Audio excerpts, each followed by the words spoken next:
Hey guys, welcome back. Tisha here, back for another segment of It's Getting Real.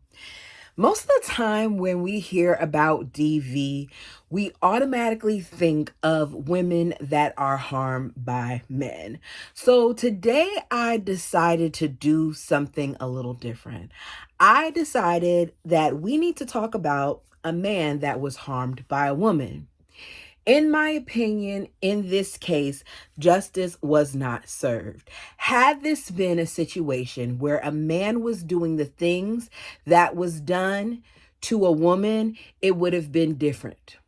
I cannot believe that they've allowed someone who acted so violently towards another individual, someone that almost unalived this person, someone who was very calculating and manipulative in the things that they did and did things in a malicious way, has now been allowed back into society.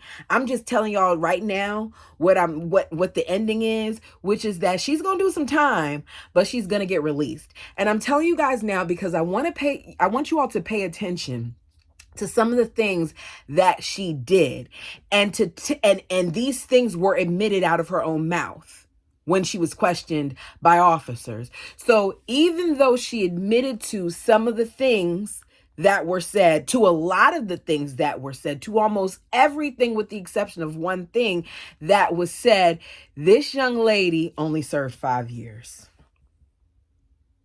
I'm going to try to put the thumbnail up of some of his injuries, but I'm nervous that it might be flagged. But either way, I'm going to make sure that I tell you enough that you get the picture. I feel like another reason why the sentence was so low wasn't just because of her gender, but because this occurred in the UK. The UK, in my opinion, has given lighter sentences than what I would see for certain crimes had they been done in the US. And I wonder, and you all tell me what you think down below, I wonder if this happened in the US, if the sentence would be similar. So go ahead, do me a favor, hit the like button as we get into this story. So Alex Skeel is a 21-year-old at the time, man from Stewbury in Bedfordshire, England. Sorry if I say that. Not, is it Stewardby? Might be Stewardby. I'm not going to edit that out because I know I'm probably pronouncing it wrong, and I apologize. I do not mean to offend anyone. He learned the hard way that love isn't supposed to hurt. His case shocked many people and caused others to look at the way that they handle some of these things, because no one ever thought that he would be suffering in the way that he did at the hands of a woman who was supposed to love him. So Alex Skeel and his twin brother Luke were born prematurely at 31 weeks. It was August 17th, 1995. He weighed 2 pounds at the time of his birth. Because his birth was early, he had multiple surgical procedures and he spent a significant amount of time in the NICU. But despite that, he survived. He made a full recovery and he was sent home to be with his loving family. As a kid, Alex loved soccer. He'd often be found outside playing with his friends. Every Saturday and Sunday was dedicated to what they call football. We call that soccer. And the girls and being with a girl and having a girlfriend was the last thing on his mind. That's until 2012. So we flash to June 2012, and he meets a young lady by the name of Jordan Worth. They end up attending the same play. Alex goes because he has a friend that's performing, and Jordan goes because she's into the arts and she also has a friend that is performing in the play. He and Jordan end up speaking and they hit it off right away. He described their interaction as nice. This is all different for Alex because before any of this, Alex wasn't interested in girls, like I said, and he never dated anyone. He was just focused on his football, soccer, and hanging out with his friends. So he meets Jordan and he ends up falling for this beautiful girl. He couldn't believe that she, of all people, would be interested in him. He felt that she was so confident and so caring and loving, and yet she had interest in him. So he quickly introduced her to his friends. His friends, Jordan, who's a guy, and Carly, who's a girl, say that they liked her and they quickly allowed her to become a part of their group, that she seemed cool and she seemed friendly.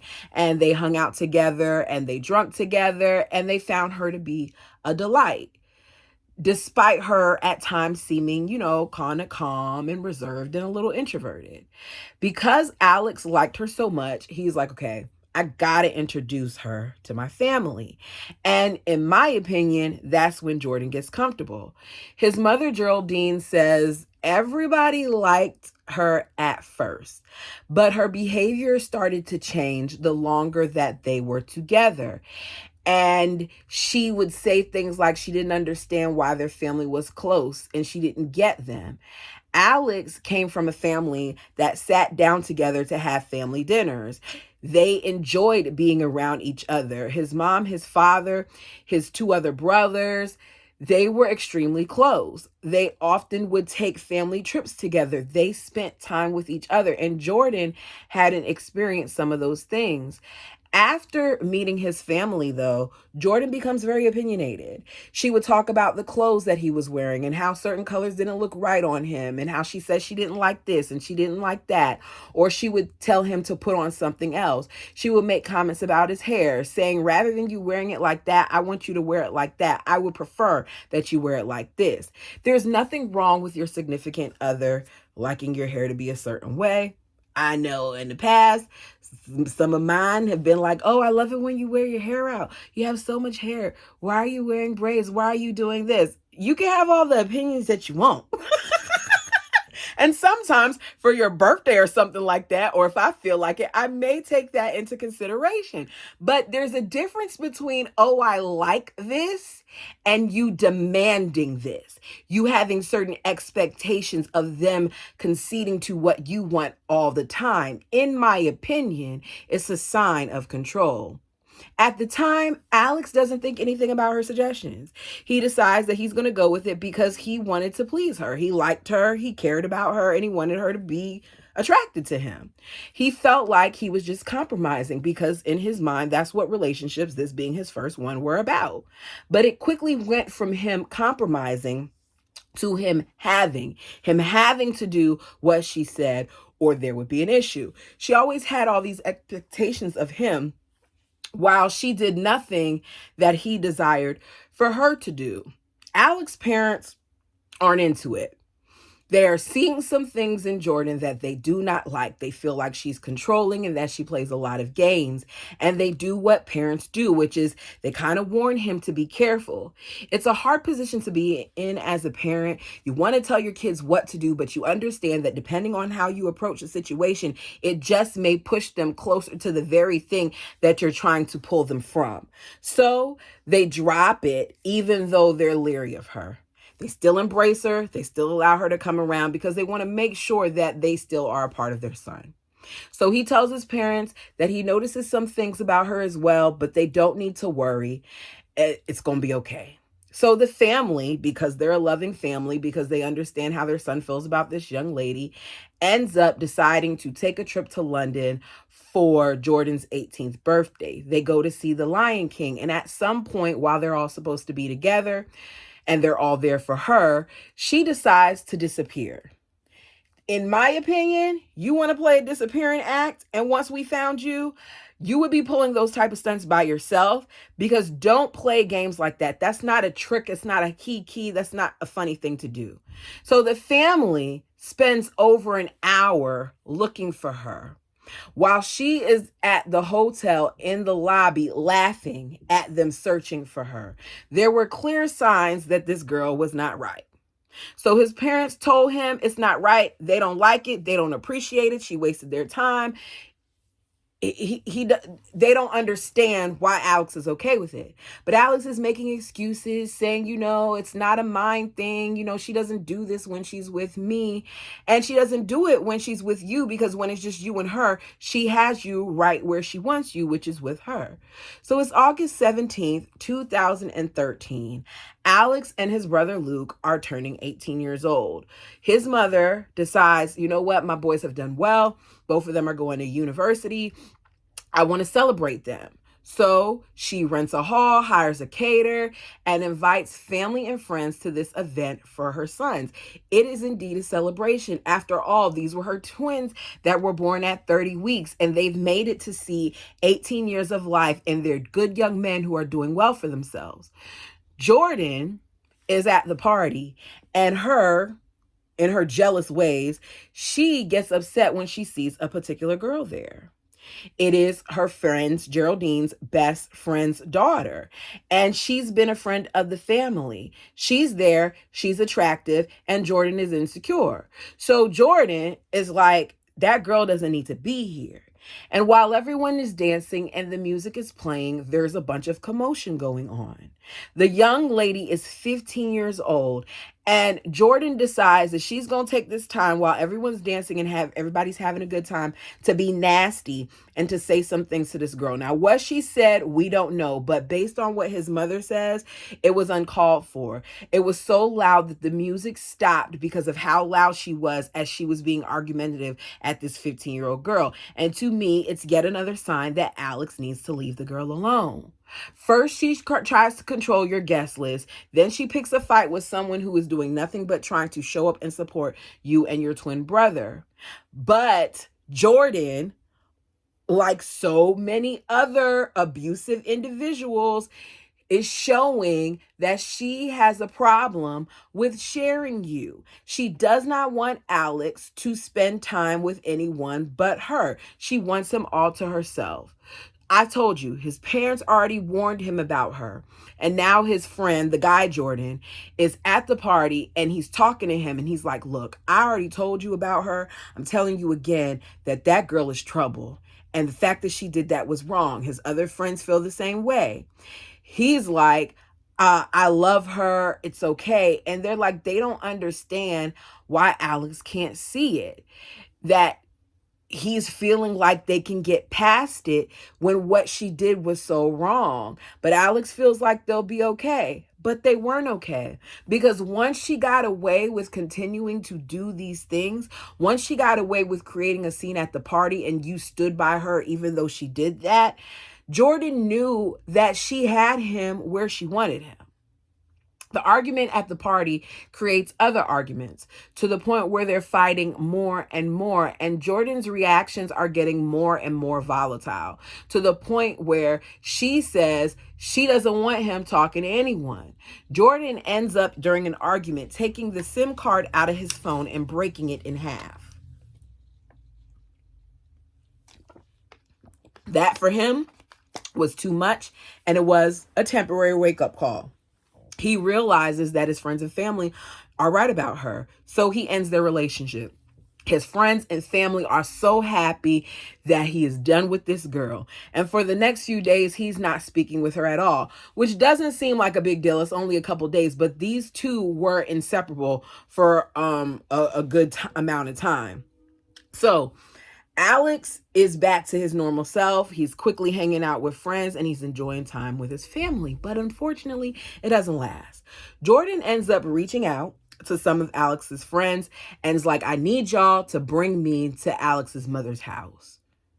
She gets dropped off there and she takes this time to reveal that she's pregnant. His mom is like, oh no, I don't believe this. She's probably lying. She makes her take a pregnancy test. I personally, gotta be honest, I might have done the same thing because I'm not playing about my child when it comes to stuff like that. But it's confirmed that she is not lying and she is indeed pregnant. He tells Jordan, look, I'll support, this child in any way that I can, but I'm not getting back with you just because you're pregnant. I don't want to be in a relationship with you. I don't like how mean you are. I don't like how controlling you are. I don't like that you play mind games.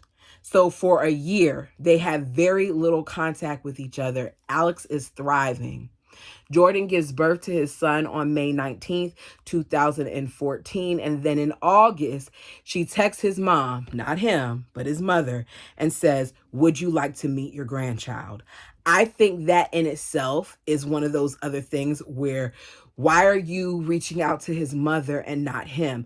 But then I have to also look at it this way. You knew that she was pregnant with your child. Why, as the father of this child, if you knew she was pregnant, didn't you reach out to her? Didn't you say, "Can you let me know when you're in the hospital?" Did you say, "Can you let me know, after you've given birth?" Anything like that.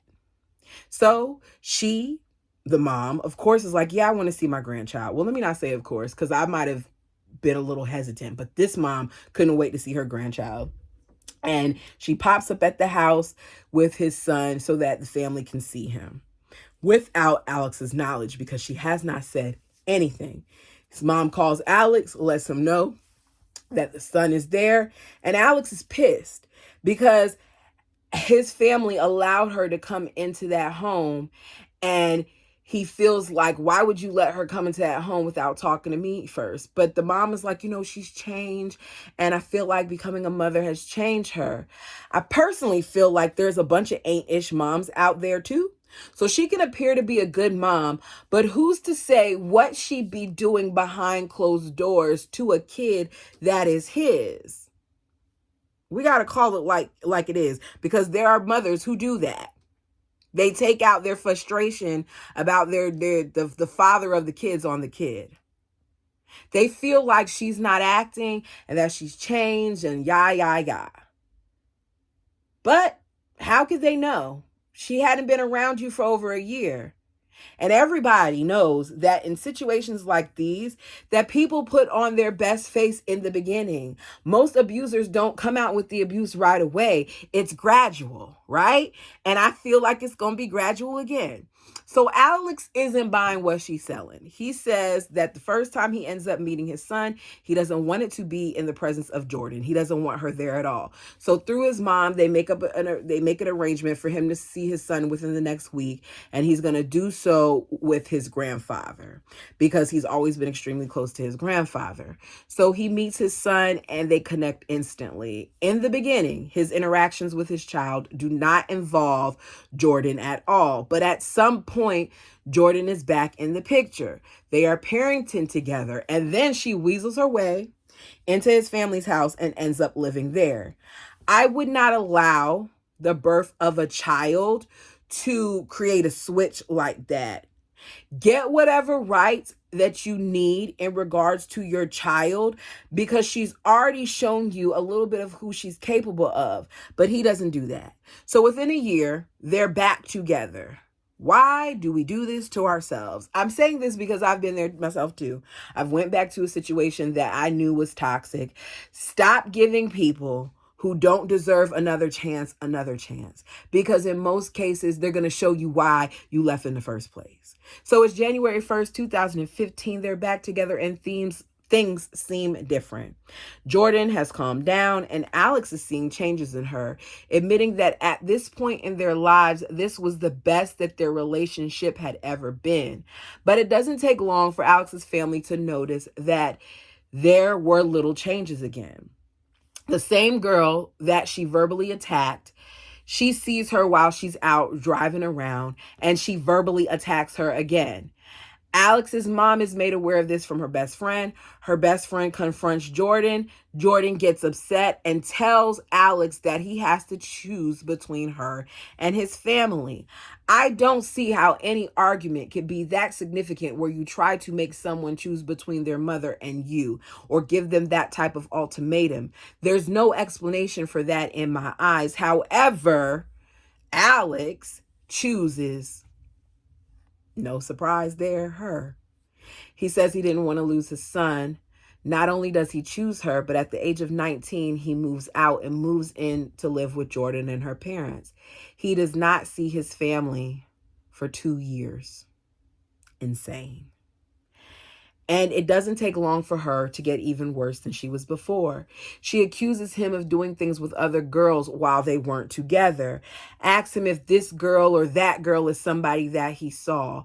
Gets rid of his gaming system so he can't have contact with friends who he previously was contacting through gaming.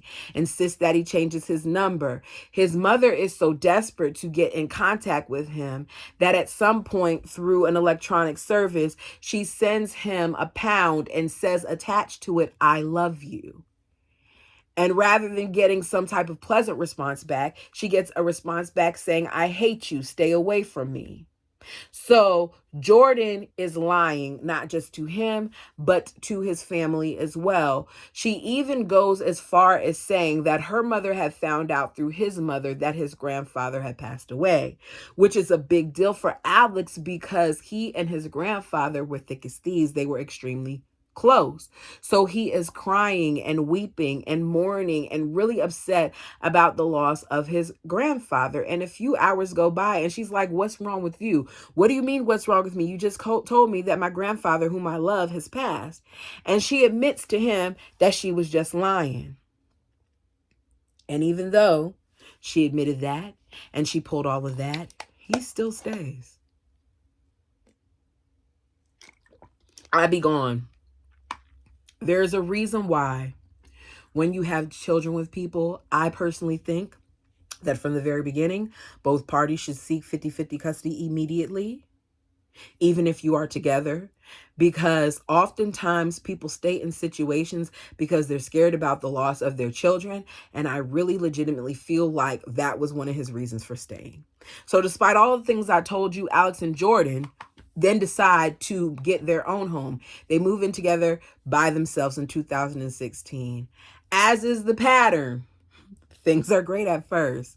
Alex and Jordan are getting along. Their son is healthy. They love their new place. It's been a month in their own home, their new home. And these two fools decide that they want to have another kid. He's working. He enjoys his job, but she tells him he needs to leave because that job isn't good enough. Yet another method of control. Jordan is pregnant and in college, and her insecurities begin all over again. She thinks that while she's at class that he's sneaking around.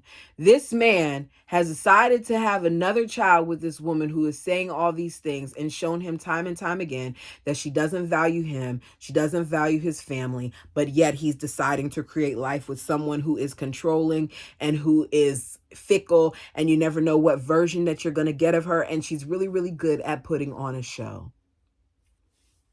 So not only is she telling him that he needs to get rid of that job, but he needs to come to classes with her because she needs to keep an eye on him. Is he your child or is he your partner? Alex reluctantly agrees. He says he didn't want to, but he also didn't want to break up his family. But whether he attends classes with her or not, Jordan still doesn't trust him. She then creates a Facebook page in his name, acting like she's him, but she doesn't spell his name right. She switches up something. So for the next several months, she's contacting various friends via Messenger, going as far as saying that Alex never considered them friends and that he wants nothing more to do with them and that he never saw them as friends in the first place. He already barely has any type of interaction with his friends and family since being with her, and yet she's deciding to try to make it harder on him. But his friends aren't dumb. They know enough to know Alex would never say anything like that to them, and that Jordan is probably the one that's messaging them. She sent his friend Carly a message asking her if she's still fat.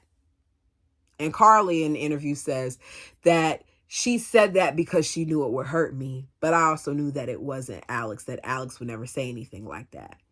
She sent his grandfather a message saying, "Don't message or talk to me." She also messaged his family, other family members, saying that she doesn't want any type of contact with them, but she was acting as if she was with him and just leave me alone. The family thought that it couldn't be Alex and that it had to be Jordan. Alex's family is over it. They've had enough. They decide they need to go see him and save him. It took them a while, but they found out where Alex lived. They show up at the address. They knock on the door. They're knocking and knocking and knocking. Lights that were on get turned off. No one is coming to the door. So they leave because, in his mother's words, she feels like Alex doesn't want to see them. Jordan is constantly lying and accusing him of things that he's not doing at this point. She's arguing with him all the time. She's randomly assaulting him.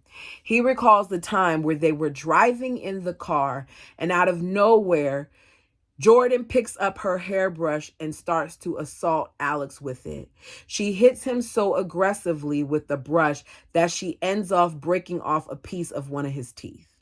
She later admits to investigators that yes, she did it, but she had never been abusive towards him before, nor had she ever tried to keep him from contacting his family. The girl is toxic, and she says it in a way in the interview that you might think she was telling the truth. When he finally was done with her, investigators learn a lot. There were times where he would fall asleep before Jordan, and he would wake up to her hitting him in his head with her hands with football cleats. He recalls often waking up, looking in the mirror, and seeing blood from those attacks. During one of her many attacks, she openly admitted to investigators to assaulting him with a hammer. If you watch the interview with investigators, she talks about it like she's done nothing wrong, like it's normal to just pick up items and assault people with them while they're sleeping. She admits that she used a hammer, but I never meant to hurt him. If you pick something up to hit someone, your intent is to hurt them. It's not like she picked up a fluffy pillow and she hit him with it. She picked up a hammer. It was also discovered that there were times where she pulled knives out on him. She admits to that too, but didn't feel like she did anything wrong because she never jabbed him with the knife, her words. She just cut him. Once again, acting as if and speaking as if, talking as if, oh, I just sliced him up a little bit and that's normal. There were times where Jordan wouldn't allow him to eat. As a result of that, he lost a lot of weight. She started making him sleep on the floor, telling officers that there wasn't enough room in the bed because she let the baby sleep in the bed. And all this is going on, and none of his family know that this is happening. He's desperate to get out, but he doesn't know what to do. So he contacts his family in February 2017 and asks for help. His father and mom come to the house to get him. Alex, as his dad approaches, asks him to leave. His dad's like, no, I'm not leaving. You told me you need me. I'm here. Alex says, I'm not coming. His father's like, okay, you're not coming. Goes back to the car. Mama says, let's call the police. So they call the police because they feel like Jordan is the reason he's not coming out, which is what a lot of us parents would do. We would call to try to make sure that our babies are good. So the police arrive. They speak with Alex and Jordan, and they tell the father that the couple just had a little argument. They're in separate rooms. The issue has been resolved. A father is not calling a police department frantically about his son unless there's something there. Did they pull him away where they could have a private conversation? What was done to really assess the situation? They're telling the dad that the argument has been resolved, but they point out that they noticed that Alex was walking with a limp. If Jordan was walking with a limp, how would they have handled it? Because obviously you felt there was something there if you felt like you needed to mention the fact that there was a limp. They tell him that there is not much they could do. His father is disappointed, and because they say there's not much they can do, ends up leaving without their son. We find out that Alex and Jordan went to go see a band perform in Leeds one night. It's his favorite band. They had a great time, and for the first time in a couple of days, he's excited because she hasn't hit him. But his relief was short-lived because the following morning in the hotel room, he's awoken to a burning sensation that puts him in the most excruciating pain, and he yells out because she is pouring boiling water down his back for reasons unknown. He still has scars from that water. He's screaming. When Jordan is asked this about by investigators later on, she says that it was untrue since she never poured boiling water on him in Leeds. Her exact words were, never in Leeds. If you've never poured boiling water on someone, would you not say, I've never poured boiling water on him? But she made known that it wasn't in Leeds. That's the only thing out of all the questions she was asked that she disagreed with. On another occasion, Jordan purchased a cheap lie detector device where she told Alex, let her strap it to his hand. She boils a pot of water, kettle, to pour on him if he gets any questions wrong. These are the type of things that she's done. So on May 2nd, 2017, their daughter Iris is born. Jordan leaves him alone for a couple of days and he is relieved. But doesn't last much long. About 3 to 4 days later, they get into an argument. It's so loud that the neighbors hear it and they call the police.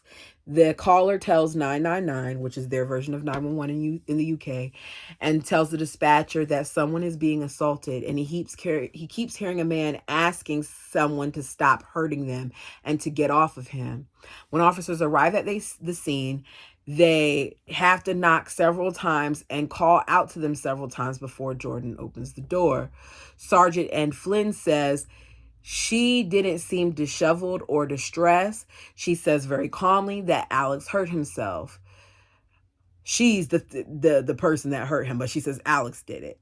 She adds that he has a history of self-harm. It's not true, but this goes back to him being a victim of abuse. And a lot of times, victims of abuse protect people who shouldn't be protected.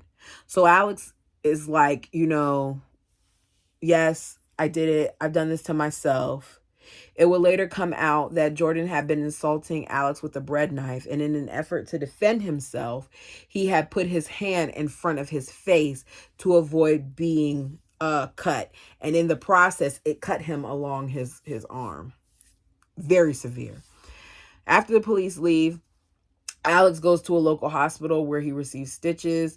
It was severe, so severe that they wanted to perform surgery, but Jordan shows up trying to get him discharged from the hospital. Hospital staff see something's not right with the situation. Nurses are telling him that he should please stay, that his injuries are so severe that he's probably going to require surgery. And they're trying to convince him to stay, but she wants him to leave. They get a consultant to come down, and he says that the gentleman at some point held his face and says to him, do you feel safe to go home? Do you feel like it's going to be safe to go home? And Alex assures him that everything will be all right. So he left the hospital and went with Jordan. Let's say that he wasn't assaulted by Jordan. Right? Let's say he did indeed do this to himself. He still should have had to stay in the hospital based on the comment that he likes to inflict wounds upon himself. That should have been investigated further. He would later admit in that moment that he knew that this was his chance to let everything be known, but he didn't know what she would do. So he goes home. A few days later, Sergeant Flynn, who was called out to the house before, sees the address pop up again for another domestic issue. And he's like, you know what? I haven't heard anything. I'm going to go to that house. Thank goodness the officer followed his gut. He returns to the property for yet another domestic incident report. This time, he separates Alex from Jordan and he asks Alex, are you being abused? Alex lies, saying that him and Jordan have just been arguing. They've been under a lot of stress. On the body cam footage of the incident, it's clear that he does not believe him. You see various parts where the angles where you see him looking down and things of that nature. Sergeant Ed says, I know I was out here the other night and you said to me the other night that nothing happened, but you're not even looking at me right now. There's no eye contact. You're looking at the floor. It's clear to me that those injuries that you have are not self-inflicted. And I feel like I need to take you out. He takes him to his patrol car and says, you're in a safe environment. We're not leaving until you tell me the truth. You need help and she needs help and your children need help. So tell me the truth. And Alex still sticks to his story. Then the sergeant, being smart, says, I got to turn off my camera. So he turns off his body cam footage and he says to him, look, I've turned my camera off. Tell me, please, what's going on? This is when Alex says, please just go with what the neighbor said, which the neighbor told them it was a domestic disturbance and what they heard. He says, yes, it was her. Officers return to the house, inform Jordan that she's going to be placed under arrest for assault and grievous bodily harm. They tell her that she'll be taken into the police for questioning, to leave her kids with the grandparents, and that she'll be able to, talk to them. This, I think they should have arrested her for child endangerment too, because imagine what that little boy was hearing if the neighbors heard it. The officer later reports that Jordan's dumbtail thought she'd be allowed to leave as soon as everything had been cleared up because she's so accustomed to getting away with things. Alex was then taken back to the hospital where the true horrific nature of his injuries were revealed. He had cuts all along his legs and his arms and his back and burn marks and a whole bunch of other things. And due to the trauma that his head sustained, fluid had begun to build up on his brain. Doctors informed him that had they not seen him, had they not been able to address the situation, and had he not been able to receive certain medical treatment, that his life would have ended. He was a few days away from death. When interviewed by investigators, Alex later said that he never lashed out at Jordan in self-defense since he didn't want to hurt her.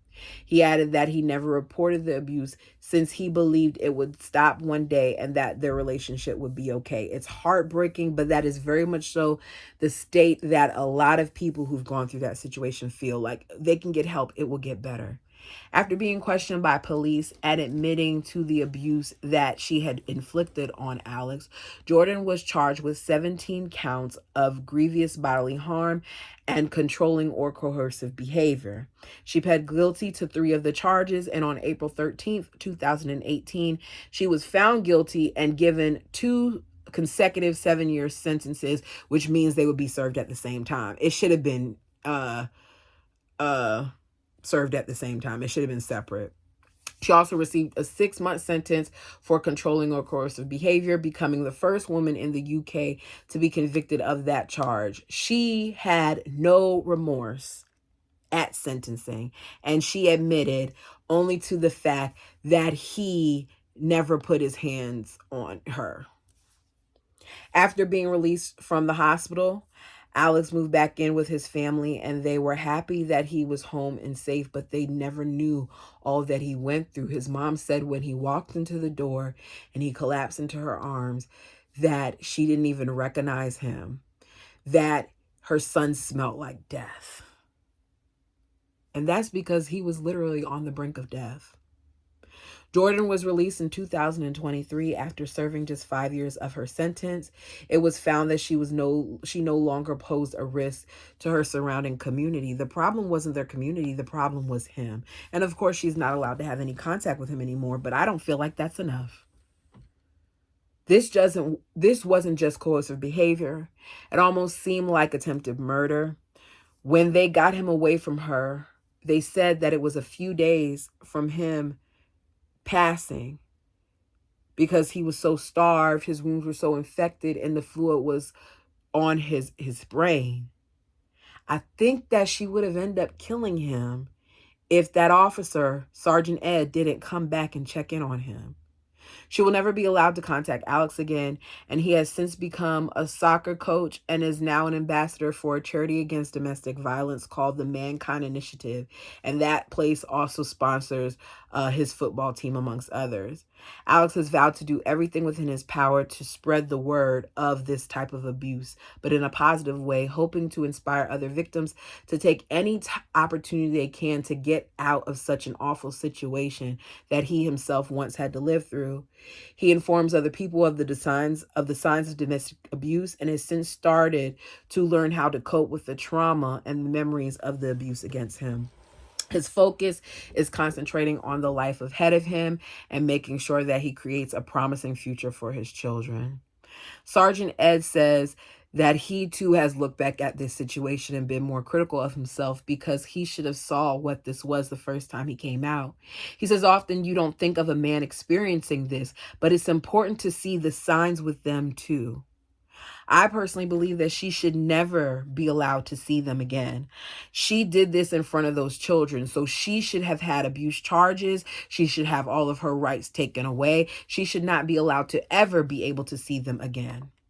Her goal was to hurt Alex in the worst way possible, and going after his children and him would be the perfect way to do that. So I hope that they continue to watch and monitor her.